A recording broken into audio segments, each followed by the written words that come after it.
Magandang gabi po, ako po si RP Lazaro. Magandang gabi po. Ito na naman ang paligayang tapat o bayang banal. Kisa naman niya, isang dinindot o walang pahintulot. Ang pantas na talipanda sa komentawistang kupal, ka Dennis Reyes. Magandang gabi po. Magandang gabi sa inyo lahat. Pasensya na kayo, maingay yung background ko. Medyo may pusa eh. Pero ang pag-uusapan natin ngayon, yung nangyari kanina, kudita. Tama ba description doon, ka Dennis? Kudita. Technically, di ba? Well, ang tinatawag lang kudita, but the thing about the Senate is, gano'n naman talaga yun eh. Hindi yan kudita. Senate, as long as, actually, ang chambers, as long as you have the numbers. It is just that sa Senate, ang madali kang makakuha ng numbers kasi 24 lang sila. Diba? Pero as soon as they had 15, okay na daw yun eh. Kaya daw pala umalis si Risa Ontiveros kanina during the Blue Ribbon hearing. Biglang nagpaalam siya, umalis siya. Yung pala, sinabihan siya na, we have the numbers, halika na. Yun na yun. Oh, actually, yun na yun. Ang ano yan, ang chismis, it was triggered by Marcoleta. Chismis, narinig ko yan. Alam mo, bastos niya, biniro si Jinggoy. Those were not good jokes to say. Okay, yung biro kay Jinggoy, actually, wala nang epekto yun eh. By that time, tapos na yun. Wala na siya. Talaga, masyadong nabwisit yung how he handled yung uncouth daw, sabi nung one cabinet member described him as uncouth. Yes, he is uncouth. Bastos daw talaga. Bastos talaga. Talagang walang, alam mo hubris, masyado mayabang. So, hindi naman siya magaling na abogado. Maayos nga siya. He's not that good a lawyer, even as a lawyer is terrible, no? Saka hindi na naintindihan. Sa Senado, punta lahat kayo, little president. Lahat kayo, tigasin doon. Hindi po pwedeng magyabang pa doon. Kanina umaga. Katulad doon, it didn't turn on him, but it did. Because of him, lahat sila, si Bac. Talagang nagalit sa Duterte Block. Tinabla sila. Lahat. Diba? Teka muna. The Villars, if they got 15, iniisip ko. So nakuha nila siguro malamang kay Thanos, nakuha nila. Hindi, nakuha nila si Pia. Naiwan si Alan. Ha? Kung sumama yung dalawang Villar. Ang natira kay Sis, yung Duterte Block, sila Amy, si Bongo. Si Ivy, si Bongo, si Bato, si Robby, si Alan, si Marcoleta. Teka muna, sandali lang. Si Alan ba Duterte Block? Di ba independent yun? No, Duterte Block si Alan. Talaga? Tangina, DFA sa ni Duterte. Oo nga pala, no? Okay. So, silang anim lang ang naiwan sa sa Alikabok. Yes, 7 silang minority. Well, 5 naman saka dati. Gulat sila, hindi sila kinonsulta. Sinabi ni Amy when she was interviewed that morning, na ini-interview. Di ko alam kung ano nangyari, nagulat na lang ako eh, ganun daw. That was like 10 o'clock in the morning when she first siguro heard about it. Ang pinaka gusto ko yung kay Bato. Bakit? Hindi ko alam kay Bato eh. Kino-question yung legality ng pagkaka-elect kay SP Soto, kay Tito Sen. Punghang talagang putang ina. Si Cheese nga, nung nalaman niya, hindi na siya nag-react eh. Walang drama eh. Wala. Ang ganda ng transition eh. Bet nga si Cheese, yung gawin niya kahit na magngangawa siya. Oo. Diba? As long as he's still part of the Senate, sige lang. Nandiyan ka pa rin naman eh. Kaya lang, syempre, wala na yung mga committee nila. Wala na si Marcoleta. Yes. Yun na yung mahalaga doon. Tatanggalan sila ng committee. Yan ang balik. Lalo si Robin Padilla, ano lang gagawin niya kay Rosalie? Ilalagay yan. Committee on Entertainment. Hindi. Kaya Robin pa rin yung constitutional amendment. Putang ina. No, tinanggal na siya doon. Nilipat pinalit doon si Kiko. Remember? Hindi, ibabalik siya doon. Bakit? Para walang maging constitutional amendment.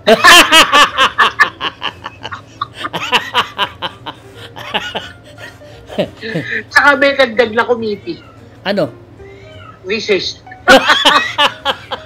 Merienda. Merienda, yeah. Pwede kang committee head dyan. Solo mo yan. Committee de festejo, 10. Diyos ko. Anyway, and so, ngayon na ganyan na, eto una kong naiisip na itanong ka, Dennis. Magkakaroon ba ng impeachment kay Sara? Kasi yan isa sa mga kontrobersya na binabato sa kanya eh. Mukhang ganun. Uy! Mukhang matutuloy na. Well, let's hope. Teka muna. Hindi, pero at least, hindi sa katulad nung nakaraan na binraso. Then, ibig sabihin ngayon, because of the new leadership, yung leadership style ni Tito Soto, at least, we know that there will be a meaningful discussion. Yeah, that's what they were saying. Yun ang importante. May caucus, mayat-maya daw may caucus sa mga senador. Oo. Importante is, they have a meaningful discussion. Na hindi sila nagdadrama sa camera. Oo. Finally, wala na rin si Hindi na si, nga ba si Villanueva dati? Pro tempore ba yun? Oo. Di wala na, tapos na. Oy, salamat.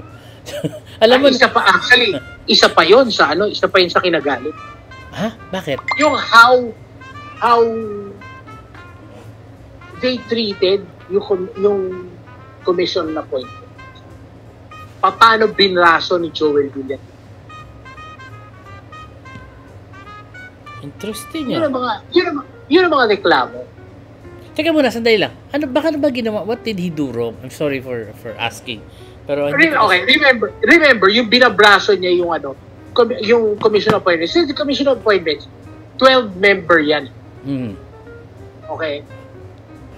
Ang minove niya was bigyan ng 2 seat ang minority, 10 seats ang majority. Yun yung nagtalo sila ni Tito Sen. Tama yung point ni Tito Sen. One, there is no such thing as majority-minority. Under the Supreme Court decision, okay, membership to the Powerful Committee on Appointments is based on political party affiliation. So, walang supermajority ron. Kung gusto mo ng supermajority, kailangan ni-register nyo yung political coalition nyo sa COMELEC. Since walang nagre-register ng political coalition sa COMELEC, walang majority, walang supermajority. Walang legal na supermajority. See? So, according to COMELEC rules, lahat yan, party affiliation pa rin. Question. So, pag hinilang mo ang party affiliation niyo, baliwala yung mga supermajority. Like, ano ang party affiliation ni Joel Villanueva? Ewan ko, ano ba siya? Ano ba partido nun? Diba? Wala siyang partidong National Political Party. So, wala siyang sa CA. Partido lang ng tatay niya. Ba yun? Oo. Diba? So, ibig sabihin, kailangan may kahati siya. Because he gets only about 1/2 seat. Same as Lisa, 1/2 seat. Yung PDP Laban, dahil 6 sila, they get 3 seats. NPC, ang pinakamalaki. Dahil 6 sila, they get 3 seats. Ang PDP Laban pala, dahil 3 sila, they get 1 and a half. 1 and a half. Oo. Kasi party affiliation. So, kung anong partido ang inilagay mo sa COC mo nung tumatakbo ka.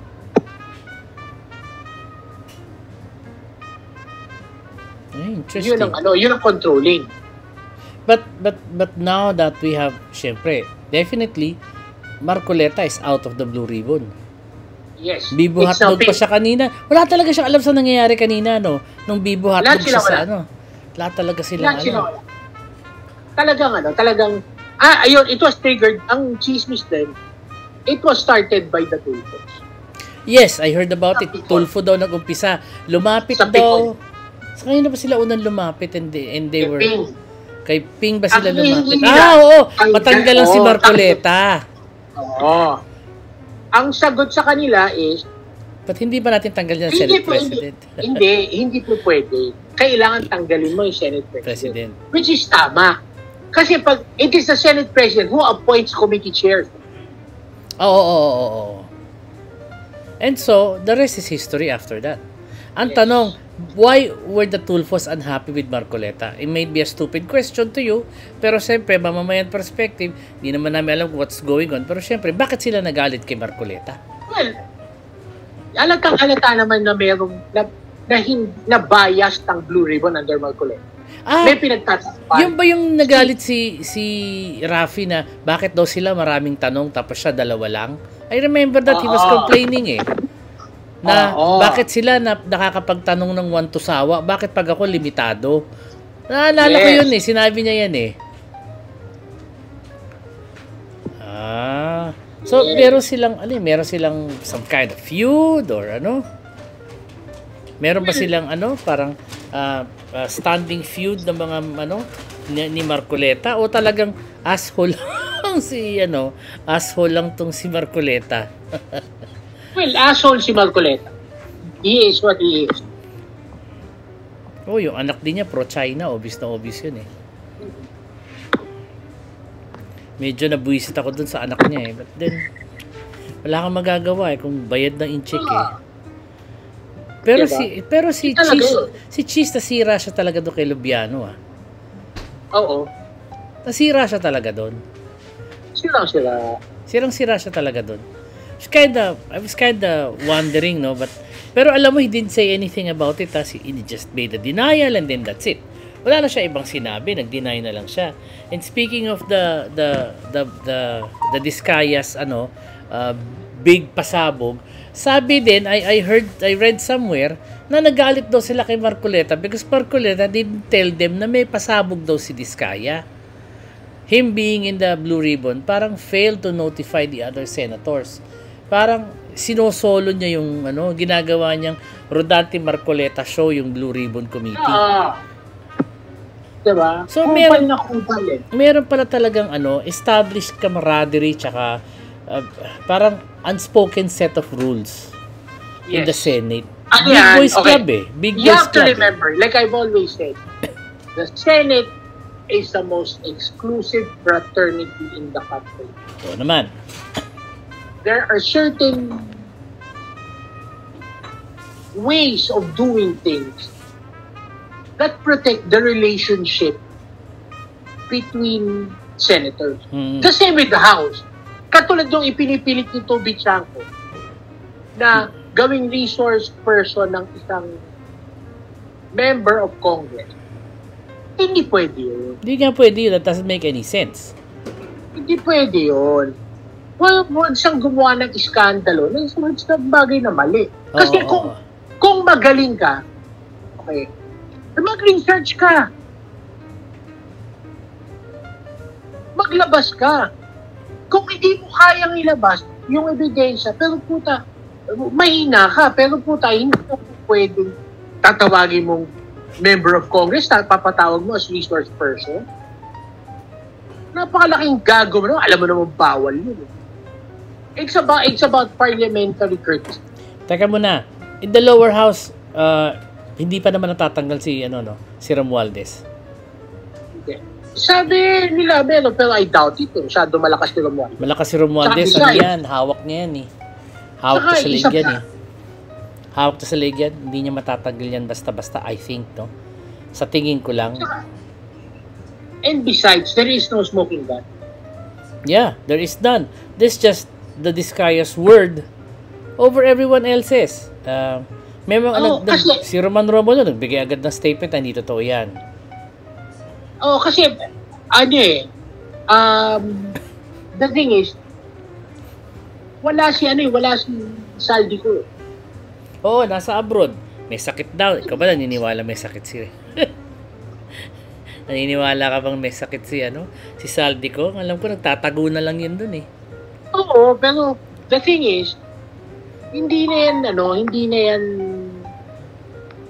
nila yan makukuha. Kumbaga, until matapos yung term, hindi yan babalik sa Pilipinas. No, malamang nga sa hindi. Pero, well, sabi dito sa Inquirer, may article na Inquirer na the Vizcayas must first return the money if they want immunity. Ano yung sosoli nila? I-frozen ang assets nila. Well, sabi ni Curly Vizcaya, ano na daw, frozen na daw, nangungutang daw siya. And ewan ko kung totoo yun. Naniniwala ka ba doon? Ako, sa mga bag lang ng babae, mabubuhay na sila ng ilang taon eh. Sa mga bag lang ng babae eh. Maghagda na sila at wala na sila pambayad ng kuryente. Pero remember, nasanay ka na sa particular lifestyle. Yun ang pinakamahirap to. Yeah, yung babalik ka sa wala, sa pinanggalingan. Oo. That's not so easy. Yeah. Yun ang mabigat mo. So, yun ang titignan natin. Tsaka yun, ako, basa ko dyan. Parang Napoles yun. Bakit ba nasabi? Ang makukulong dyan, yung mag-asawang Vizcaya sa Oo, tapos lahat sila hindi. Totoo yan. Makakasuhan, tapos babalik sa Senado. Eh, parang yung mga Rebilla, tsaka si Jinggoy. Si Sexy, tsaka si Pogi. Tama, pinakamalupit si Joel Villanueva hanggang ngayon. Oo, yun, may kaso talaga yun. Tapos, wala nangyari. Yun nga, ni slap on the wrist, wala eh.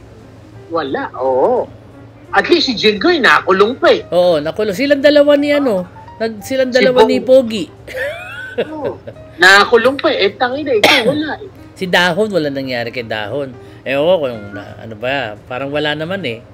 Si ano nga kasama dun eh, si Lito Lapid, wala nangyari eh. At 4:50 this afternoon, naglabas ng article na Inquirer that says, Co breaks the silence. Breaks silence. Disguised claims are mere hearsay. Ano sasabihin nila? Siyempre, everybody says, it's hearsay. So yung gago nga amin, oo, nag-enjoy ako doon sa 200 million na natanggap ko. Why would they say sa, siyempre, unsubstantiated. Ang claim ng mga Vizcaya, meron daw silang tawag doon, ledger. Resibo. Kung wala naman nakapirma doon na receive, di ba anong gagawin mo? Yeah. Diba? Pero at least meron sila may sasabi. Ito, very detailed, diba? So, yun ang laban mo nun. Nakakatawa very detailed, pero still. Nakakatawa yung Alcantara tsaka yung Bryce kanina eh. Laglagan silang dalawa eh. Wala, ganun talaga. In the end, maglalaglagan talaga kayo eh. Oo, magtuturuan at magtuturuan. Tangina, ang patalo pala nila sa casino sa 300 million? Yeah. In one go. Grabe. Sa 50 mil na sahod ng bawat isa sa kanila buwan-buwan. Utang ina, paano sila nakapagpatalo ng 300 million? Kaya nga sila hindi pinaalis ng casino. Bakit? Kaya nga sila welcome. Gano'n. Bagay. Kita sa kanila ang casino. Ano yung mga nililibre na lang ng hotel siguro yan, ano? Oo. Pinapakain na lang ng libre. Papakita sila ng peking driver's license. Nakakatawa, nakakuha pa talaga yung Senado ng ng kopya ng driver's license na yon. Oo, binigay sa kanila ng Okada, tsaka ng Soler. Soler. Oo. Kasi naka-record yun eh. Pwede yan eh. Pagka maglalaro ka sa casino, especially kung doon ka sa high roller table, tsaka sa junket table, merong compliance officer dyan na hihingan ka ng ID. Your passport or driver's license for local. So, ibibigay mo, photocopy nila, so nakamatch ka doon sa video. Kasi, magbibili ka ng chips. Eh. Required yun ng PAGCOR. So, para pagka pinulap, meron kang record. Record. Kasi pag nanalo ka, syempre. Kasi ang gagawin mo, kung ikaw yung maglalaro, kukuha ka ng peking license, dapat may ID. Yun ang isasubmit mo. Para hindi lalapit yung tunay ng pagkatao. Because remember, under Philippine law, any government employee is not allowed to play. Actually, not allowed to enter. Paano kung kakain? Ikaw naman? With the family? Pwede naman yun? May sinuspend ng Supreme Court na ganun. kumain. Yes. May judge kinuspend. Kasi the point there is, pwede kang kumain basta wag kang dadaan ng casino. Ngayon, kung yung casino, kung yung restaurant, walang ibang entrance at Kundi sa dadaan sa casino, wag ka doon. Kasi ang lahat ng restaurant kahit sa Soler, merong rear entrance. Bagay, totoo yan. May Totoo entrance galing sa kabilang side. Hindi ka dadaan sa Hindi ka dadaan sa casino. Hindi ka dadaan sa casino. Totoo Doon yan. ka dumaan. Sino-shortcutan lang namin yan eh. Oo, because yung dalaw bawal. Hindi may drive. Kahit sa Okada, pwede ka namang hindi makakita ng casino, doon ka lang sa gilid eh. May daan doon na, malapit sa papunta sa may fountain kung saan ka manunood ng dancing fountain. May hiwalay na entrance. Totoo yan. Lahat ng IR gano'n, mayroong hiwalay na entrance para hindi ka dadaan ng casino. So the biggest question there is now, what's next with the new Senate? Nako, I'm exciting to find out. Tsaka ang galing nila kasi talagang clueless. Kahit si Amy nagre-reklamo nung umaga. Hindi ko alam kung anong nangyayari. Sabi niya, namin naman din niya eh. She was interviewed sa News 5. She doesn't know what's going on daw. Well, based on what happened before, you would expect ng Duterte Black mag-iingay na mag-iingay. Okay? They will try to hamper. Tulad yan, mag-grandstanding. Uubusin ang oras. Mag-grandstanding dyan si Bongo, palagi magdadrama yan about yung Malasakit Center, although dapat yan. Hindi naman kanya. Pinag-defund na yan. Oo. Diba? Yung mga gano'n. Si Bato, the usual stupidity. Si Robin. Tutulog na lang, magmamarihuanan na lang sa kwarto niya. The usual inanities, pagtatanggol nila China, the usual. And so, we're all going to be waiting for what's happening sa I think this is good news. Para sa mga taong galit na sa katiwalian. Yes. Good news to. Yes. Good news. This is good news. Definitely this is the good news. Kasi, the Senate under Jesus to them. Totoo naman naging tagapagtanggol ng tiwali. Oo. Tsaka ito yung nagmano pa sa China on the same day na nagkaroon ng I remember dati kasi pare-pareho yung suot nila eh. Parang sila hindi ko alam kung sila nagpunta kay Huang Xilian o sila pinuntahan ni Wang nun eh. That day when sila pinuntahan. Okay. Kasi that day they were debating heavily on the impeachment issue eh. So, well, it's a good thing. At least at least mabubuksan. Because mabubuksan nila mapag-uusapan. Yun lang naman ang kailangan natin. Talagang winalang-yalang ng speak ng meron kayang you cannot put it any other way. Meron bang epekto o meron bang parang mapaghihinalaan, so to speak, na nangyari ito sa panahong wala ang presidente sa bansa? Actually, nobody cares. But I do. Hindi, kasi the president is, nakita naman ang attitude na hands-off dyan. Diba? Institutional problem yan. I'm pretty sure they knew about it somehow. Kahit pa paano, alam nila yan. They had an inkling of what was going on. Posible, dami nilang matatenga sa loob ng Senado eh. Ay! Remember, walang PLLO. Walang? Walang matigas na PLLO. Ano ibig sabihin, PLLO? What's PLLO? Presidential Legislative Liaison Office. Bakit pa sabing walang matigas? Kaya nga natalo si Tito Sen. Oo pala, the first time around.